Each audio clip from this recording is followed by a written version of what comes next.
Glória a Deus, bom dia, graça e a paz do Senhor Jesus. Amém e amém. Domingo passado nós tivemos uma mensagem inicial, primeira parte do Prepare-se. E quem esteve aqui, algumas pessoas depois me mandaram mensagem: pastor, fiquei com medo da palavra, pastor. Tem muita coisa ruim acontecendo. Eu falei, meu irmão, vai piorar. Fique em paz. Então nós ministramos sobre a importância de nós prepararmos por aquilo que está por vir. Se você não esteve aqui domingo passado, vai lá no YouTube da igreja e você pode ver, ouvir a mensagem para fazer mais sentido ainda. E hoje a segunda parte da mensagem. Abra a sua Bíblia no livro de Tiago, capítulo de número 1. Tiago, capítulo 1, versículo 22. Hoje vamos falar sobre como nós devemos nos preparar até a vinda do Senhor Jesus no nosso coração, até a vinda do Senhor Jesus na nossa eternidade com Ele. Tiago, capítulo 1, versículo 22, quem achou, diga glória a Deus. Glória a Deus. Irmão, vocês estão meio desanimados, parece que perdeu o Brasil. Quem ficou feliz aí? Quem ficou triste? E o Haaland que saiu? Gente, eu estava torcendo para o Haaland. Tiago, capítulo 1, versículo de número 22, diz assim a palavra do Senhor: sejam praticantes da palavra, não apenas ouvintes, enganando a vocês mesmos. Aquele que ouve a palavra, mas não a põe em prática, é semelhante a um homem que vê no espelho, mas depois de olhar para si mesmo, sai e se esquece da sua aparência. Contudo, o homem que observa atentamente a perfeita lei da liberdade e persevera na prática dessa lei, não se esquecendo do que ouviu, mas praticando, será bem-aventurado naquilo que fizer. Pai, obrigado pela tua palavra, que mais uma vez ela possa ser transformadora em nossa vida. Amém e amém. A palavra-chave desse texto que nós lemos aqui está no versículo 25. Contudo, o homem que observa atentamente a perfeita lei da liberdade e persevera na prática. E depois, mais um pouquinho à frente, mas praticando-a, será bem-aventurado, bem-sucedido. Perseverança. Bem, dentro da numerologia, eles tratam os números que tem alguns ajuntamentos que dão informações, enfim, nós não cremos nisso, mas há na Bíblia, por exemplo, o número 7, que é muito significativo para o povo judeu, e tem algumas representações até no próprio texto bíblico. Mas há também um número que é bem interessante, que ele aparece com frequência na natureza, na física, na filosofia, que transmite uma completude de uma situação, que sustenta, que traz o equilíbrio. Por exemplo, na física existe tempo, espaço e matéria. 3. Na matéria existe o sólido, líquido e gasoso. Na dimensão nós temos altura, largura e profundidade. 3.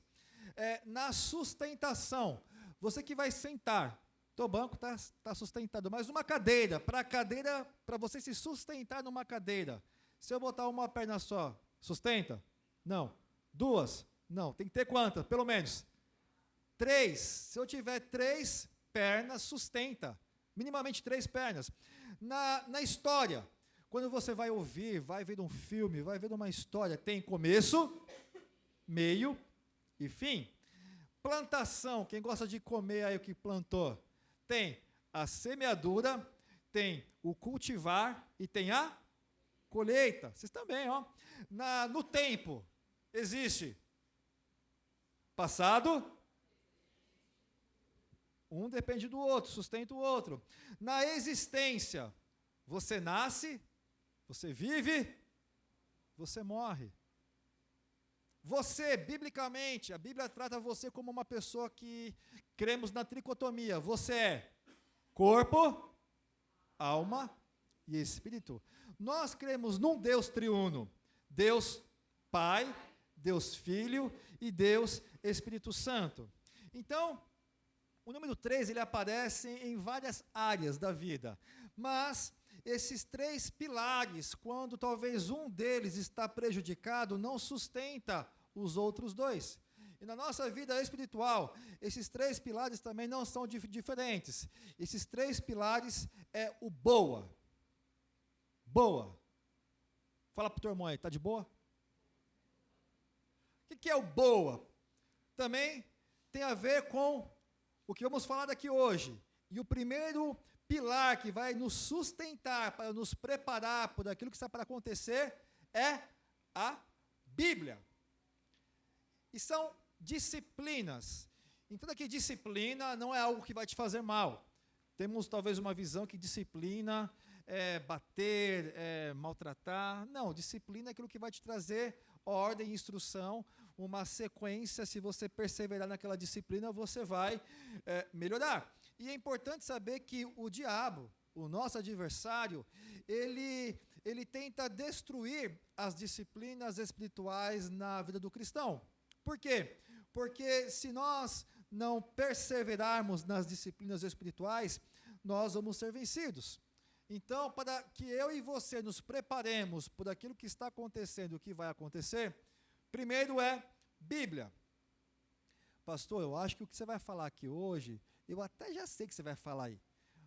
Então, eu posso até ir embora. Eu falei, irmão, talvez você saiba até o que eu vou dizer, mas o que eu vou dizer aqui é na perspectiva. Por que Satanás e o diabo não quer que você leia a Bíblia? Primeiro porque a Bíblia, ela é o que Satanás realmente é contra. A Bíblia diz no Salmo 119, versículo 105, lâmpada para os meus pés é a tua palavra, luz para os meus caminhos. Satanás, ele detesta, ele odeia a palavra que vem de Deus. Aonde ele começou a atuar? Lá em Gênesis 3, quando a serpente chegou e se encontrou ali com Eva, ela não quis apenas fazer que a Eva pecasse, ela quis distorcer a palavra. O que aconteceu momentos antes? O Senhor falou assim, Eva, Adão, olha, todas as árvores do jardim você pode comer, menos aquela do meio ali. Então tinha uma direção de Deus. O que a serpente falou? Ei, amiga, você não pode comer nada aqui? Já começou a distorcer a palavra. A Eva falou assim, não, eu posso comer aqui de todos os frutos, menos aquela árvore ali. Aí a serpente vem novamente, amiga, você não está entendendo. Sabe por quê? Porque ele sabe, Deus sabe que se você comer daquela árvore ali, você vai ser igual a Deus. Então o que Satanás fez? Ele fez com que a Eva duvidasse da palavra de Deus, que fosse uma verdade. E fez com que a Eva pecasse. Quando nós guardamos a palavra no nosso coração, ela cria autoridade. O que o diabo quer fazer? Ele quer fazer com que a palavra de Deus perca lugar no teu coração, perca autoridade na sua vida, porque se ela perder, você vai pecar. Assim foi com Eva. Muitas pessoas às vezes lêem a palavra e dizem assim, mas Deus, o Senhor não faz na minha vida, será que isso aqui mesmo foi verdade? E por que acontece ali, não acontece ali? Até levando às vezes você a crer que a palavra talvez não é tão palavra assim. E há muitas pessoas, coaches até, pastores e podcasts, distorcendo a palavra, e você acreditando nessa distorção. Satanás, ele fez isso, ele continua fazendo. Por quê? Porque o inimigo não quer que você leia a Bíblia. Porque ele sabe que no dia que você ler a Bíblia, você vai começar a ter uma revelação mais profunda de quem Deus é. Quando você for ler a Bíblia, você vai saber o que de fato você é em Cristo Jesus. Quando você começar a ler a Bíblia, vai denunciar o seu pecado e vai fazer com que você mude a sua rota. Quando você de fato ler a Bíblia, vai corrigir a sua mente, vai fortalecer a tua fé, vai desmontar as mentiras que Satanás tenta colocar todos os dias das nossas vidas? Ler a palavra de Deus. O problema é que nós não lemos mais a palavra de Deus. A gente se tornou um povo que, quando lê muito superficial. A gente não tem mais a igreja, não apenas aqui, eu estou falando da igreja no modo geral. As pessoas perderam esse time na sua vida cristã de ter a Bíblia como prioridade na sua vida. Irmãos, Satanás conhece ao Senhor, e ele treme diante do Senhor. Mas se tem uma coisa que Satanás sabe também, é a palavra. Quando Jesus foi lá no deserto tentado por Satanás, ele falou assim, olha, se você de fato é o Filho de Deus, começou a provar, você faça com que essas pedras aqui se transformem em pães. E aí Jesus respondeu o quê? Respondeu o quê? Alguns não responderam. Não é pegadinha não, tá, gente? Talvez não respondeu porque não sabe o que Jesus respondeu, que está na palavra. Está escrito, então Jesus respondia na palavra. Na outra tentação, olha, vou te dar tudo isso aqui se você se prostrar e me adorar. Jesus, está escrito. Jesus ia na palavra. O diabo novamente quis distorcer a palavra. Olha, se você se jogar daqui, vai vir dos anjos. Aí Jesus fala, não, está escrito. Colocou lá o Velho Testamento. Não tentar o Senhor teu Deus. Nas nossas maiores e menores provações, a palavra tem que estar no nosso coração, como diz os professores, na ponta da língua. Algumas pessoas, talvez que têm 10, 15, 20 anos de igreja, se eu perguntar, fale um texto bíblico aí de cabeça. Ah, Deus amou o mundo de tal maneira que enviou o seu único filho para que todo aquele que nele crê não pereça, mas tenha vida eterna. João 3,16. Fala outro. A pessoa, o Senhor é meu pastor. Salmo 23, versículo 1. Ok, fala outro.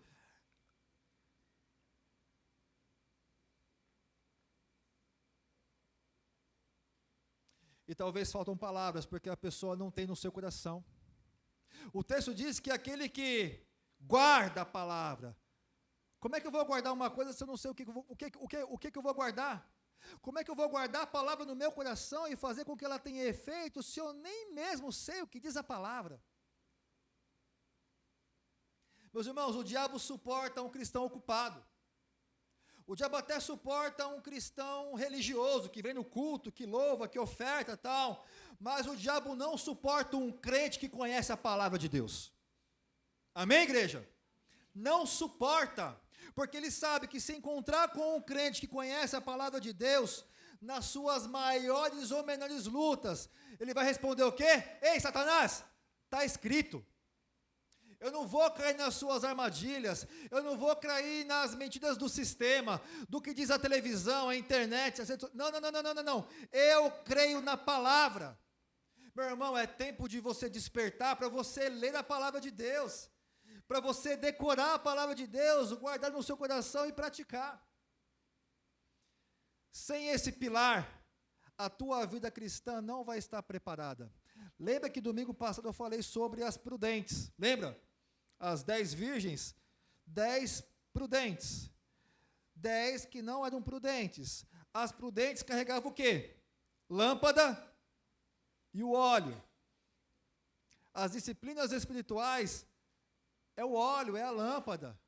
Se você quer se preparar para o Senhor, até o seu último dia de vida, ou até Ele vir sobre a nossa terra, você precisa conhecer a palavra de Deus. Não dá para ser diferente. Não dá para ser diferente. Por isso que o texto diz lá atrás, persevere. Nós temos a tendência de procrastinar, de não perseverar naquilo que realmente é importante. De oração. Ah, pastor, isso eu sei. Ok. Tessalonicenses 5,17. O que diz? E houve silêncio no céu. 2 ou 3 aí sussurrado, alguns até meio com medo de falar, será que é isso mesmo? O que diz? Sem medo, vai. O que diz? Orai sem cessar. Talvez alguns não falaram porque não sabem o que está escrito na palavra de Deus, num versículo tão base da cristandade, que fala sobre oração. Por que não sabe? Porque, primeiro, nós não temos mais intimidade com a palavra de Deus. E segundo, que talvez a oração não tenha sido mais a sua prioridade. Quem é casado aqui, sabe o que eu vou dizer. Nenhum relacionamento sobrevive saudavelmente sem diálogo, sem conversa. Nos meus gabinetes com casais, muitas vezes, nós começamos a conversar, batendo um papo, e nós perguntamos, mas aonde tem uma falha aí? A gente percebe que o casal ali não tem o quê? Comunicação. Não tem diálogo. Nenhum relacionamento sobrevive sem diálogo. Como é que o seu relacionamento com Deus vai sobreviver se você não conversa com Ele? Se você não... Alguém? Ok? Ok? Como é que você vai sobreviver se você não tem tempo de oração com Deus? Porque a oração, ela não muda apenas uma circunstância. A oração muda o coração de quem está orando.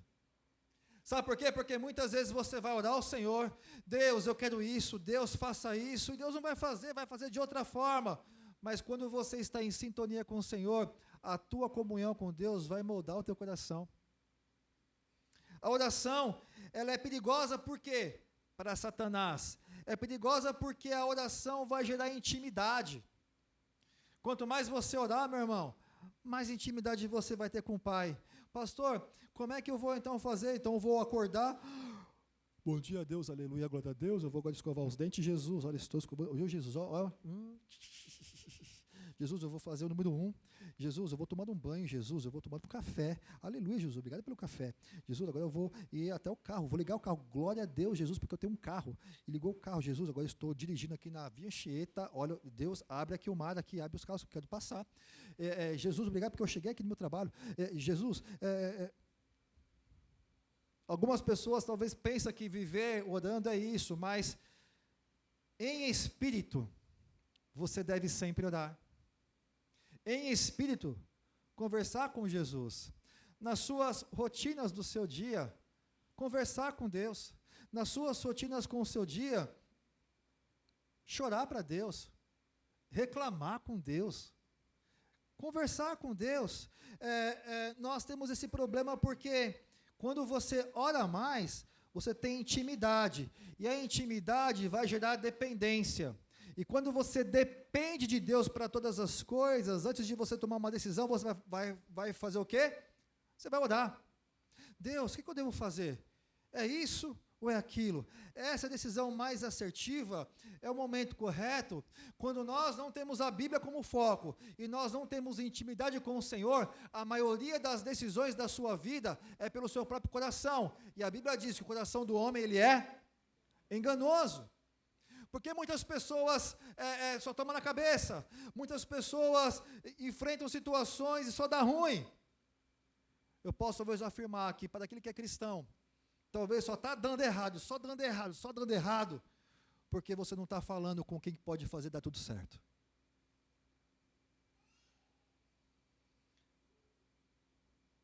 O diabo sabe que um cristão que ora, recebe direção de Deus para suas decisões.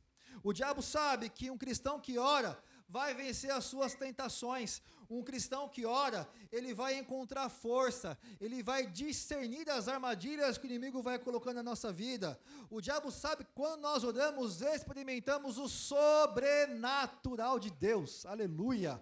Quem é de Deus aí, pentecostal, dá um glória a Deus. Glória a Deus. Irmão, quanto mais você orar, mais você vai sentir e perceber de Deus coisas sobrenaturais. Por isso que o diabo, ele prepara tudo para nos manter mais ocupados. Porque parece que nunca dá tempo para a gente orar. Estamos cansados e distraídos demais com as coisas. Não dá tempo de orar, pastor. Não dá tempo de eu separar um tempo, 10, 15, 20 minutos do meu tempo, do meu dia, para só falar com meu pai, para ter intimidade com ele. Não dividir o meu tempo aqui. Não. ter um tempo de comunhão, de intimidade com Deus, de separar, de se desligar deste mundo por 10, 15 minutos e conversar com Deus, porque sempre vai ter o quê? Tempo para rede social, sim ou não? Sempre vai ter tempo para a gente poder assistir uma série, uma, duas ou três, e está tudo bem, eu gosto também, temos que fazer isso. Sempre vai ter tempo para a gente fazer um passeio, para poder viajar, para poder ir no shopping, tomar um sorvete no Chiquinho, para a gente poder ir na casa de alguém, mas me parece que nunca temos tempo para orar. Nunca aparece tempo, sendo que eu e você que controlamos o nosso tempo. Misteriosamente, parece que tempo para orar tem sido uma coincidência no meio do povo cristão. Por que será? Eu não vejo coincidências, eu vejo que o povo de Deus está perdendo uma batalha espiritual. Oração é batalha espiritual. Oração é você conversar com Deus e no mundo espiritual coisas acontecerem. Quando Jesus ele foi tentado, aliás, ele foi para um monte orar, ele chamou quem? 3 discípulos, Pedro, Tiago e João, os seus preferidos, né, os seus mais íntimos ali, fiquem aqui, fazendo o quê? Orando e vigiando. Não é só orar não, é ficar, vai que vem um doido aí me pegar, vigia. Eu vou lá orar e já volto. Jesus foi, ele voltou e encontrou os 3 fazendo o quê? Dormindo. Jesus ali dá uma chamadinha ali, com graça, ele volta para orar, estão dormindo. E aí o Senhor fala para eles, ei, vigiai e orai, para que vocês não entrem em tentação. Por isso que a oração é uma arma que nós temos, que se nós não praticarmos, nós cairemos em tentação. Nós ficaremos frágeis espiritualmente. Quem deixa de orar, perde força para permanecer firme. Meu irmão, é tempo de perseverar em oração. Não é só orar quando o negócio está ruim, não. É orar em todo o tempo. Orem. O negócio está arrebentando aqui mesmo. É você orar ao Senhor para entender que a sua vida é uma vida de dependência da direção dEle, não da sua direção. Quem está entendendo aí, diga amém. Amém. Irmãos, aqui não é uma chamada não é um puxão de orelha, por mais que é. Começa comigo também. Mas nós temos que parar de brincar de ser cristãos que amamos a Bíblia e não lemos. Amamos o povo que ora e nós mesmos não separamos tempo para orar. Persevere. E o A? É o A do quê? A adoração. Quando eu busco ao Senhor na palavra, quando eu oro ao Senhor, e quando eu tenho uma vida de adoração, coisas acontecem. João capítulo 4 diz que o Senhor está procurando quem? Os verdadeiros adoradores. Se existem os verdadeiros, existem também os falsos. Ele procura não os falsos, os verdadeiros, porque ele sabe que esse povo o adora em espírito e verdadeiramente. Deus está procurando essas pessoas. A grande questão é que a adoração não é só cantar, é uma manifestação também de cantar, mas ela vai muito além disso. A adoração é tudo aquilo que toma o centro da tua vida, do teu coração. E tem pessoas trocando Deus como seu Senhor de adoração total e colocando outros deuses à frente. Por exemplo, tem pessoas aqui que talvez o seu Deus é o seu dinheiro. Pastor, será que é mesmo? Sim, tem pessoas que o Deus é o seu seguro. Enquanto ela tem dinheiro, não busca Deus, não corre atrás de Deus, não tem comunhão com Deus. O Deus é tão importante que toma conta da sua vida, que ela é tão avarenta, que talvez nem a oferta no reino, a pessoa trabalha, nunca tem tempo para nada, para ter mais e mais e mais e mais e mais, porque o dinheiro é o seu Deus. Outras pessoas, o seu Deus são coisas, tudo aquilo que está à frente de Deus. Eu não sei se você aqui está aqui nessa manhã, faz parte desse grupo, principalmente os homens. Já viu aqueles homens que acordam no sábado de manhã, põem o carro na calçada e começam a lavar o carro às 8 da manhã? Quando é 6:30 ele está ainda lá no pretinho. Já viu essa cena? O cara passa o dia inteiro arrumando o carro e limpando o carro. Lavar a louça ele não quer. Mas está ali, ó, adorando aquele carro. Ah, se arranha. Por quê? Porque coisas estão à frente do que realmente importa. Aquele carro talvez é o seu Deus. Talvez o seu Deus é o seu trabalho. Talvez o seu Deus é o seu corpo. Você está mais preocupado em ficar com um corpo bonito, forte como o meu? Irmãos, tem gente aí que passa a semana inteira na academia para estar mais bombado, mais bonito, mais bonita, com mais saúde. Tudo bem, irmão, vai para a academia lá, Deus te abençoe. Mas está tão doente, que tempo para ir para a academia tem, para ler a Bíblia, para orar não tem. Porque o seu Deus é o seu corpo. Ela ficou à frente daquilo que realmente é importante. Talvez o seu Deus é o seu tempo, que você administra e nunca tem tempo para nada. Mas o seu tempo, as suas prioridades, é o seu tempo, é o seu Deus. Outras pessoas, o seu Deus é pessoas. Não é apenas no mundo aí não, gente, que tem pessoas que ficam na fila dos shows 3 dias, 4 dias antes, que monta a barraca para ver aqueles lá da Coreia lá, BTS, né? E fica lá 4, 5 dias, dorme lá e tal. Por quê? Porque é tão fanático que quer ver o seu ídolo, quer ficar lá na frente, lá na beirinha ali e tal. Irmãos, tem tanto crente que adora cantor gospel, tem tanto crente que adora pregador famoso da internet, e agora eu vou abrir um parênteses, tem tanto crente tonto que paga para ir numa igreja assistir um show gospel, porque aquele cara ali, olha, aquele ali, nossa, meu Deus. Tem tanto crente tonto que adora pregador famoso, que se talvez estivesse aqui do lado uma outra igreja com o seu coach, pregador favorito, para pagar 50, 60, até 100 reais para assistir o cara pregar, a pessoa ia. Porque ele é o seu Deus. É tão importante essas pessoas que ocupam o lugar daquilo que realmente importa. A adoração. O diabo sabe que quando você adora a Deus, você reconhece quem é Jesus na sua vida. É colocar no seu contexto Deus no seu devido lugar, o centro da sua vida, o seu Senhor e seu Salvador, aquele que reina e governa. Isso é adoração. E você se colocar no seu lugar, de ser um adorador ao Senhor. É mais dele e menos de você. E por que o diabo não quer que você adore? Porque ele sabe que quando você adorar, você vai criar uma intimidade tão forte com Deus, e você vai se aproximar mais dele. O diabo sabe da importância de ser adorado, porque ele quis ser igual a Deus, ele quis receber a adoração igual ao Senhor, mas isso provocou o seu orgulho e a sua queda. Muitas pessoas têm provocado o seu orgulho e a sua queda, não adorando a Deus, mas coisas e pessoas ou situações, como eu acabei de falar. E quando você não tem a Bíblia como palavra de Deus e a oração como prática, é muito fácil de nós cairmos na tentação de adorar situações, coisas ou pessoas, em vez de verdadeiramente adorar ao Senhor das nossas vidas. Paulo e Silas na prisão, uma situação tensa, difícil, eles adoraram ao Senhor. Eles cantaram, tinha tanta comunhão, mas tanta comunhão com Deus, que a palavra diz que as cadeias se romperam, abriram-se as portas, tremeu tudo ali, e houve um milagre naquele lugar.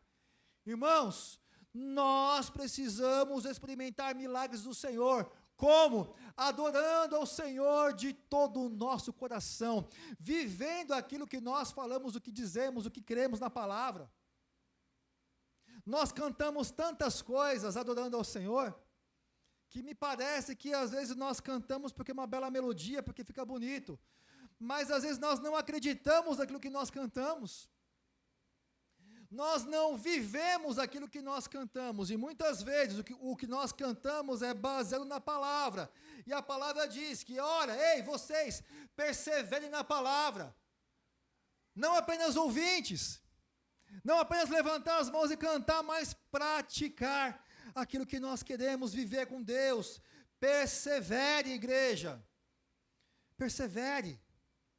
Tiago 1,25. Contudo, o homem que observa atentamente a perfeita lei da liberdade, persevera na prática, não se esquece do que ouviu, mas, novamente, pratica.